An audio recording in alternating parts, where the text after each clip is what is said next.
నమస్కారం అండి. 2025 సంవత్సరంలో మార్చ్ 28వ తేదీ నుంచి శనిగ్రహ ఒక మార్పు అనేది జరిగింది. ప్రస్తుతం శనిగ్రహం వచ్చేసి మీనరాశిలో సంచారం చేస్తున్నారు. అది మనందరికీ తెలుసు. అయితే 2025 జూలై 13వ తేదీ నుంచి 2025 నవంబర్ 28వ తేదీ వరకు అంటే దాదాపు 138 రోజుల పాటు ఆయన వక్రించి సంచారాన్ని చేయబోతున్నారు. ఈ ఏదైతే శని మీనరాశిలో వక్రించి సంచారాన్ని చేస్తున్నారో ఈ వక్రించిన శని సమయం ఏదైతే ఉందో ఈ 138 రోజుల పాటు ద్వాదశ రాశుల వాళ్ళకి ఎలాంటి ఫలితాలు రాబోతున్నాయి, మరియు వాళ్ళు ఏ విషయాల్లో జాగ్రత్తలు తీసుకుంటూ వెళ్ళాలి, మరియు వాళ్ళు ఎలాంటి పరిహారాలని పాటిస్తూ వెళ్ళాలి అని ఈ వీడియో ద్వారా తెలుసుకుందాం. ముఖ్యంగా నేను ఏదైతే ఈ వక్రించిన శనిగ్రహం వలన ఇలాంటి ఫలితాలు రాబోతున్నాయి అని చెప్తున్నానో ఇది దేని బట్టి అవి పూర్తిగా శుభ ఫలితాలు వస్తాయా లేదా మనకి అశుభ ఫలితాలు వస్తాయా అని మనం ఎలా తెలుసుకుంటామంటే అష్టక వర్గ బిందువులు.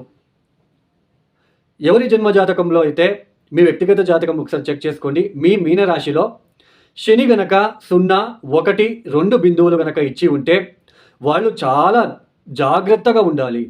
వాళ్ళకి అశుభ ఫలితాలు వచ్చే సూచనలు ఎక్కువగా ఉంటాయి అని అర్థం. ఎవరి జన్మ జాతకంలో అయితే శని 3, 4 అష్టకవర్గ బిందువులు కనుక ఇచ్చి ఉంటే వాళ్ళకి కాస్త మంచి ఫలితాలు రాబోతున్నాయి అని అర్థం. అంటే కాస్త కొంచెం రిలీఫ్ అనేది ఉంటుంది. పూర్తిగా నెగిటివిటీ ఉండదు, అంటే పూర్తిగా చెడు కూడా ఉండదు, పూర్తిగా శుభం కూడా ఉండదు. మీడియం రిజల్ట్స్ అనేది మిక్స్డ్ అనేది ఉంటుంది. 0, 1, 2 అంటే పూర్తిగా అశుభ ఫలితాలే ఎక్కువగా ఉంటాయండి. ఎవరి జాతకంలో అయితే 5, 6 గనక ఇచ్చి ఉంటే మంచి ఫలితాలు వస్తాయి. కాస్త లేట్ అయినా, అది ఏనాటి శని అయినా పంచమ శని అయినా, సో 5, 6 బిందువులు గనక ఇచ్చి ఉంటే కాస్త లేట్ అయినా మీకు శుభ ఫలితాలు వస్తాయి అని అర్థం.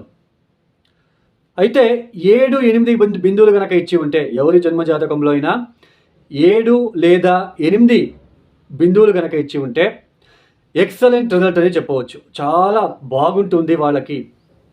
వాళ్ళు ఎంత ఇబ్బందులు పడినా ఫైనలీ వాళ్ళు ఈజీగా సక్సెస్ అనేది సాధిస్తారు అని అర్థం. ఓన్లీ 0, 1, 2 బిందువులు ఇచ్చి ఉండే వాళ్ళకే ఎక్కువ ఒడిదొడుకులు, ఇబ్బందులు, కష్టాలు అనేది వస్తూనే ఉంటాయండి. సో అష్టకవర్గ బిందువులు చాలా ఇంపార్టెంటు.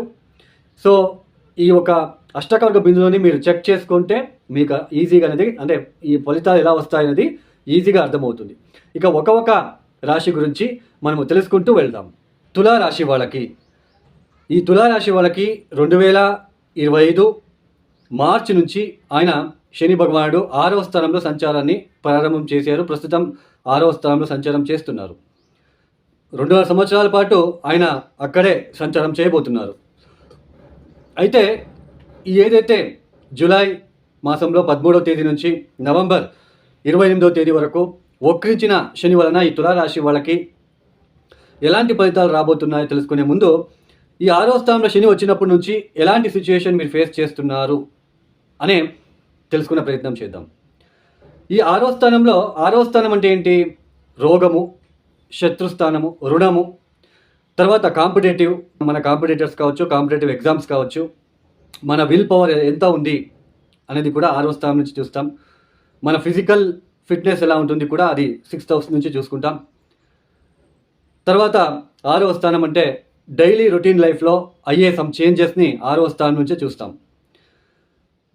ఎవరైనా సరే నాకు శత్రువులు కావాలి, నాకు అప్పులు ఉండాలి నా జీవితంలో, నాకు డైలీ లైఫ్లో స్ట్రెస్ ఉండాలి అని ఎవరు కూడా కోరుకోరు.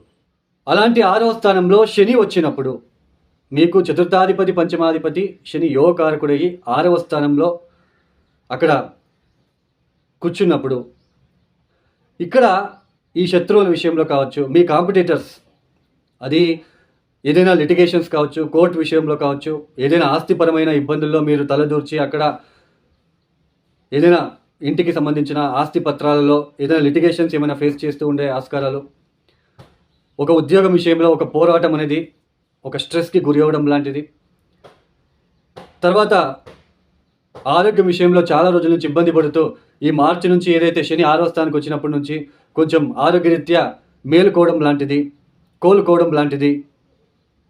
సో ఇలా శని 6వ స్థానంలో మీకు మంచి శుభ ఫలితాలను ఇస్తారు.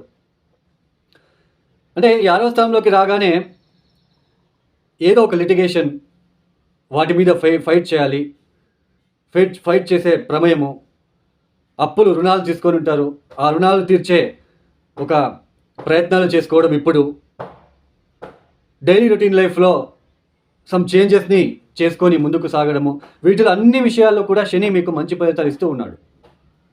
ఆరోగ్యం బాగలేక ఇబ్బందులు పడుతున్న వాళ్ళు ఇప్పుడు 6వ స్థానంలో శని వచ్చినప్పటి నుంచి కొంచెం కోలుకుంటూ ఉంటారు. అయితే ఈ జూలై 13వ తేదీ తర్వాత ఏదైతే శని వక్రించి నడకని ప్రారంభం చేస్తున్నారో, ఈ 138 రోజులలో ఇప్పుడు ఏదైతే ఆరోగ్యం విషయంలో కావచ్చు, అప్పుల విషయంలో కావచ్చు, ఏదైనా కాంపిటేటర్స్ విషయంలో కావచ్చు, మీ శత్రువులు కావచ్చు, డైలీ రొటీన్ లైఫ్లో మార్నింగ్ నుంచి ఈవినింగ్ వరకు, ఫర్ ఎగ్జాంపుల్ స్త్రీలు మార్నింగ్ నుంచి ఈవినింగ్ వరకు నేను ఒక్కడే కష్టపడుతున్నాను, ఎవరు నాకు సాయం చేసేవాళ్ళు లేరు, అన్నీ నేనే చూసుకోవాలి అనే ఒక ఇరిటేషన్ ఇప్పుడు ఈ సమయంలో ఎక్కువ అవుతూ ఉంటుంది. ఆరోగ్యం బాగాలేక ఇబ్బందులు పడి శని 6వ స్థానంలోకి వచ్చినప్పటి నుంచి ఏదైతే కోలుకుంటూ ఉంటారో, మళ్ళీ ఏదో ఒకటి ఆరోగ్య సమస్యల పట్ల ఒక వార్ లాగా, ఒక యుద్ధం లాగా చేసే ఒక ఆస్కారాలు, మెంటల్ టెన్షన్స్ పెరగడం లాంటిది. తర్వాత డైలీ రొటీన్ లైఫ్లో మార్నింగ్ నుంచి ఈవినింగ్ వరకు మీరు ఏదైతే పనులు చేస్తూ ఉంటారో, ఆ ప్రతి పనిలో కూడా ఒక యుద్ధంలాగా మీకు అనిపిస్తూ ఉంటుంది. ఈ సమయంలో నేను ఏదో యుద్ధం చేస్తున్నాను అని అనిపిస్తూ ఉంటుంది.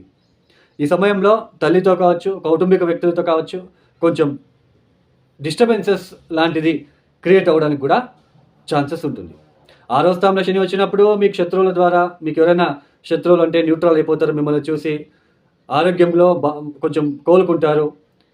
కాంపిటేటివ్ ఏదైనా ఇంటర్వ్యూకి వెళ్ళినా మీరు ప్రయత్నపూర్వకంగా చేసి మీరు మంచి సక్సెస్ని సాధిస్తారు ఇంటర్వ్యూలో. ఇలా అన్నీ కూడా మంచి జరుగుతూ ఉన్నప్పుడు, ఆయన వక్రించినప్పుడు ఏదో ఒక విషయంలో, ఏదో అప్పులు కావచ్చు, ఆరోగ్యరీత్యా కావచ్చు, డైలీ రొటీన్ లైఫ్లో కావచ్చు, ఇలా ఏదో ఒక విషయంలో ఒక యుద్ధంలాగా నేను యుద్ధం చేస్తున్నానేమో అన్నట్టుగా మీరు ఫీల్ అవుతూ ఉంటారు. దూకుడు స్వభావం అనేది పెరిగిపోతూ ఉంటుంది. ఈ సమయంలో ఎవరైనా మిమ్మల్ని పాత సమయంలో వెనక్కి ఎప్పుడైనా ఎవరైనా డిస్టర్బ్ చేసి ఉంటే, ఈ సమయంలో మళ్ళీ వాళ్ళు డిస్టర్బ్ చేయడానికి వస్తే వాళ్ళని ఒక వార్లాగా కొట్టడానికి వెళ్ళే ఒక ఆస్కారాలు కూడా ఉంటాయి. ఇట్స్ డిపెండ్స్ ఆన్ అష్టవర్గ బిందువులు, దశా పీరియడ్. సో ఇలా వక్రించిన శని వలన ఇలాంటి సిచ్యుయేషన్ మీరు ఫేస్ చేసే ఆస్కారాలు ఉంటాయి. కాబట్టి ఈ తులారాశి వాళ్ళు తప్పనిసరిగా రోజు కాలభైరవేశ్వర గాయత్రి మంత్రం చదువుకోండి. పొద్దున 108 సార్లు, సాయంత్రం 108 సార్లు చదువుకోవడానికి ప్రయత్నం చేయండి. ఈ సమయంలో మృత్యుంజయ మంత్రం కావచ్చు, లేదా శివ పంచాక్షరి మంత్రం చదువుకునే ప్రయత్నం చేసుకోండి. మీరు తప్పనిసరిగా ఎవరైనా పేదలకు లేదా వృద్ధాశ్రమాలకి మీకు తగిన సహాయ సహకారాలని మీరు అందించడానికి ప్రయత్నాలు చేసుకోండి. కొంచెం హెల్త్ రీత్యా, ఆరోగ్యరీత్యా కొంచెం ఎక్కువ డిస్టర్బెన్సెస్ ఫీల్ అయ్యే సూచనలు ఉంటాయి కాబట్టి జాగ్రత్తలు తీసుకోండి. ఈ వీడియోని మీకు నచ్చితే లైక్ చేయండి, షేర్ చేయండి, సబ్స్క్రైబ్ చేసుకోండి. సర్వే జనం సుఖినో భవంతు. ధన్యవాదాలు. జై శ్రీరామ్.